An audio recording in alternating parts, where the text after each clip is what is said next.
Hi friends, welcome to அழகிய இல்லம். இன்றைக்கி நம்ம சன்னா மசாலா எப்படி செய்கிறதுங்கிறத பார்க்க போகிறோம். இது அப்படியே ஒரு சாட்டாகவும் சாப்பிட்லாம். இந்த சப்பாத்தி, பூரி அண்ட் கீ ரைஸ் இதுக்கெல்லாம் ரொம்ப நல்லாயிருக்கும். வாங்க இப்போது இதை எப்படி செய்யலாங்கிறத பார்க்கலாம். ஓவர் நைட் சோக் பண்ண சன்னாவை இப்போ உப்பு போட்டு நம்ம தண்ணி ஊற்றி ப்ரெஷர் குக் பண்ணி எடுத்துக்க போகிறோம். கிரேவிக்கு ஒரு பெரிய வெங்காயம் கட் பண்ணி வச்சுருக்கேன். ஒரு 4 தக்காளி கட் பண்ணி வச்சுருக்கோம். மிளகாத்தூள், தனியாத்தூள், கரம் மசாலா, இஞ்சியும் பூண்டும் கொஞ்சம் வச்சுருக்கேன், 4 பல்லு பூண்டு, மஞ்சள் தூள் எடுத்து வச்சுருக்கோம். கிரேவிக்கு ஒரு பேன் அடுப்பில் வச்சு ஒரு 2 டேபிள் ஸ்பூன் எண்ணெய் விட்டுக்கலாம். எண்ணெய் விட்டுட்டு நான் இஞ்சியும் பூண்டையும் அதில் நல்லா வதக்கிக்க போகிறோம். இஞ்சியும் பூண்டும் கொஞ்சம் வதங்கினதுக்கப்புறமா நம்ம கட் பண்ணி வச்சுருக்க வெங்காயத்தை இதோடு சேர்த்துடலாம். வெங்காயம் கொஞ்சம் சின்ன வெங்காயமாக இருந்தால் நீங்கள் ஒரு 2 வெங்காயம் கூட எடுத்துக்கலாம். நான் பெரிய வெங்காயங்கிறதுனால ஒரு வெங்காயம் கட் பண்ணி வச்சுருக்கேன். அந்த வெங்காயம் நல்லா வதங்கணும். வெங்காயம் கொஞ்சம் நல்லா வெந்த உடனே நம்ம தக்காளியே சேர்த்துடலாம். ஒரு 4 தக்காளி நான் கட் பண்ணி வச்சுருக்கேன். நல்லா பெரிய பெரிய பீசஸாகவே கட் பண்ணிக்கலாம். ஏன்னா நம்ம இதை இது அரைக்க தான் போகிறோம் மிக்சியில். ஸோ இப்போ வெங்காயம் தக்காளி வதங்கிட்டுருக்குது. இந்த வெங்காயம் தக்காளிக்கு தேவையான உப்பு கொஞ்சம் சேர்த்துக்கிறேன். ஸோ நல்லா வதங்கிடும். இப்போ உப்பு சேர்த்த உடனே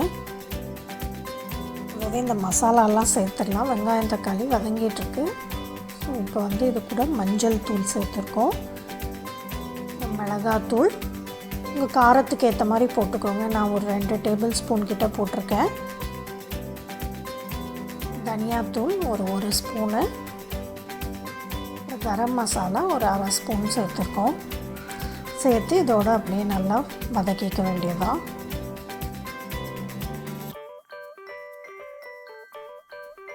இது கொஞ்சம் நேரம் வதங்கினதுக்கப்புறமா நம்ம ஆற வச்சு இதை அரைச்சிக்கணும். இப்போ நல்லா வதங்கிடுச்சு பாருங்கள். அவ்வளோதான். இப்போ அடுப்பை ஆஃப் பண்ணி நம்ம இதை நல்லா ஆற வச்சுக்கலாம். சூடாக மிக்சியில் போட வேண்டாம். ஸோ இப்போ மிக்ஸி ஜாருக்கு ட்ரான்ஸ்ஃபர் பண்ணிவிட்டேன். இதை அரைச்சி எடுத்துக்கிட்டாச்சு. ஒரு கடாய் வச்சு அதில் ஒரு 2-3 டேபிள் ஸ்பூன் கிட்ட எண்ணெய் விட்டுக்கோங்க. எண்ணெய் காஞ்சதுக்கப்புறமா சீரகம் 1 ஸ்பூன் போட்டுக்கலாம். சீரகம் கொஞ்சம் பொரிஞ்ச உடனே அதில் பட்டை, அன்னாச்சிப்பூ, கிராம்பு, பிரிஞ்சி இலை, இதெல்லாம் உங்களுக்கு மசாலா தேவையான மசாலா அதுக்காக இதெல்லாம் சேர்த்து நம்ம வாசனைக்காக வதக்கிக்கிறோம். ஒரு பச்சை மிளகா நான் 2ஆக கட் பண்ணி கீறி போட்டிருக்கேன். இதுக்கப்புறம் நம்ம அரைச்சி வச்ச இந்த வெங்காயம் தக்காளி பேஸ்ட்டை இதோட சேர்த்துடணும். சேர்த்து நல்லா கலந்து விட்டு நல்லா அந்த பேஸ்ட் நல்லா கொதிக்கணும். 6-7 விசில் வச்சு எடுத்தாச்சு. நம்ம இப்போ சன்னா நல்லா வெந்துருச்சு. இதை எடுத்து நசுக்கி பார்த்திங்கன்னா நல்லா சாஃப்டாக நசுங்கும். அவ்வளோதான், நமக்கு சன்னா வேக வச்சு எடுத்துக்கிட்டாச்சு. பாதி சன்னா நான் மிக்சியில் அரைச்சிக்க போகிறேன், அந்த திக்கு பேஸ்ட் வர்றதுக்காக. இப்போ இந்த கிரேவி நல்லா கொதிச்சிட்ருக்குது.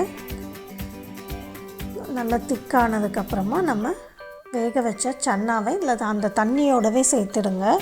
தண்ணி கீழே போட வேண்டாம். அந்த தண்ணியோடு சேர்த்து நல்லா சன்னாவை போட்டு நல்லா கிரேவியை நம்ம கொதிக்க விடலாம்.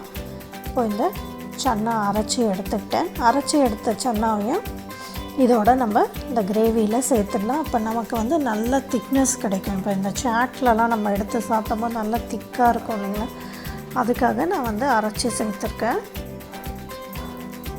அவ்வளோதான், நமக்கு சன்னா கிரேவி ஆல்மோஸ்ட் ரெடி ஆகிடுச்சு. இதை கன்சிஸ்டன்சிக்கு ஏற்ற மாதிரி நீங்கள் இன்னும் கொஞ்சம் தண்ணி ஊற்றி நம்ம கொதிக்க வச்சுக்கலாம். பாருங்கள், கிரேவி நல்லா திக்காக இருக்குது. கிரேவி நல்லா கொதித்ததுக்கப்புறமா நான் ஒரு லெமனை இதில் பிழிஞ்சு விட்டுக்க போகிறேன். இது நல்ல புளிப்பு தன்மையோட டேஸ்ட் ரொம்ப நல்லாயிருக்கும்.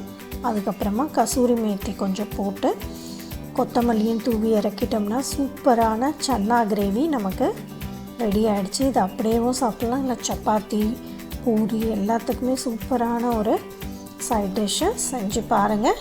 நன்றி.